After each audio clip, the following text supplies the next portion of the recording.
மக்களே பார்த்தீங்களா நம்ம வண்டியோட நிலைமைய பாருங்க.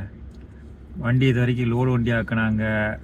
அப்புறம் இந்த சன்னிங் அடிப்பாங்கல்ல ஊர்லலாம் வேனு, அந்த மாரிலாம் வரவங்களும் கூப்பிட்டு போகிறது வர்றதுக்கெல்லாம் யூஸ் பண்ணிட்டு இருந்தோம். இப்போ பாருங்க ஹோட்டல் ஆக்கிட்டாங்க. நியாயமா இது?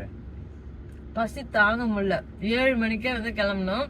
போற வேலை எங்க நிறுத்துங்க சாப்பிடலான்னதுக்கு டிராபிக் ஆயிடும், ஃபர்ஸ்ட் போயிட்டு மூட்டை ஏத்திடலாம் அப்படின்னாரு.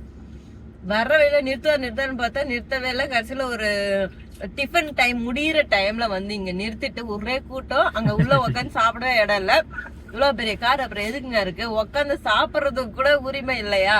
அது ஓகேதான். நம்ம காலையிலே நம்ம உள்ள போனா டிராபிக் ஆகும், அங்கேயே மாட்டிக்கணும், லேட் ஆகும். காரு நம்மளோட வசதிக்கு தாங்க காரு, நமக்கு என்ன அது ஓகே. டிராபிக்ல வர்றதுக்கும் நார்மலா வர்றதுக்கு வித்தியாசம் இருக்குல்ல. இப்ப நம்ம 10 நிமிஷம் வெளியே வந்துட்டோமா, இது டிராபிக் ஆயிடுச்சுன்னா இங்க அங்க இருந்து இங்க வரதே ஒரு 3/4 மணி நேரம் ஆயிடும்.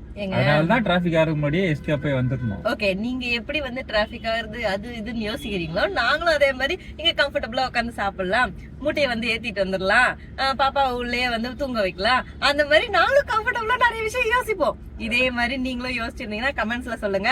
மெயினா இந்த மாதிரி ஒரிஜினல் டிரைவர் வந்து திட்டினாரு அப்படின்னா இன்னும் கொஞ்சம் காசு கொடுத்து ரெடி பண்ணா வண்டிலேயே ஒரு ரெஸ்ட் ரூமும் வச்சுக்கோ, வீடு மாதிரி யூஸ் பண்ணிக்கலாம். அதுக்குதான் கேரவன் இருக்குல்ல, அது வேற வாங்கிக்கோங்க. கேரவன் தான் வாங்கணும்.